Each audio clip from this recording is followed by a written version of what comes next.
ദേശീയ ദുരന്ത നിവാരണ അതോറിറ്റിയും കേരള സംസ്ഥാന ദുരന്ത നിവാരണ അതോറിറ്റിയും ജില്ലാ ഭരണകൂടവും സംയുക്തമായി 11/4/2025 തീയതി വെള്ളിയാഴ്ച രാവിലെ 8 മണി മുതൽ വൈകുന്നേരം 3 മണി വരെ പാരിപ്പള്ളി IOC ബോട്ടിലിംഗ് പ്ലാന്റ് കേന്ദ്രീകരിച്ച് ഒരു മോക്ക് ഡ്രിൽ സംഘടിപ്പിക്കുന്ന വിവരം എല്ലാവരെയും അറിയിച്ചുകൊള്ളുന്നു. ചുഴലിക്കാറ്റും അനുബന്ധ ദുരന്തങ്ങളും ഉണ്ടാകുന്ന അവസരത്തിൽ ഏർപ്പെടുത്തേണ്ട പ്രതികരണ രക്ഷാപ്രവർത്തനങ്ങളുടെ കാര്യക്ഷമത വിലയിരുത്തുന്നതിനാണ് മോക്ക് ഡ്രിൽ നടത്തപ്പെടുന്നത്.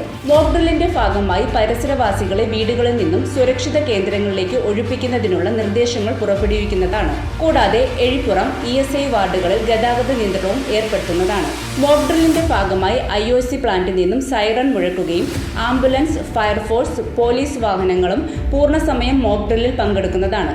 ഈ അവസരത്തിൽ പൊതുജനങ്ങൾ പരിഭ്രാന്തരാകേണ്ട സാഹചര്യം ഇല്ലെന്നും മോക്ക് ഡ്രില്ലിന്റെ ഭാഗമായുള്ള നടപടികൾ മാത്രമാണ് 11/4/2025 തീയതിയിൽ നടത്തപ്പെടുന്നതെന്ന വിവരം ഏവരെയും അറിയിച്ചുകൊള്ളുന്നു.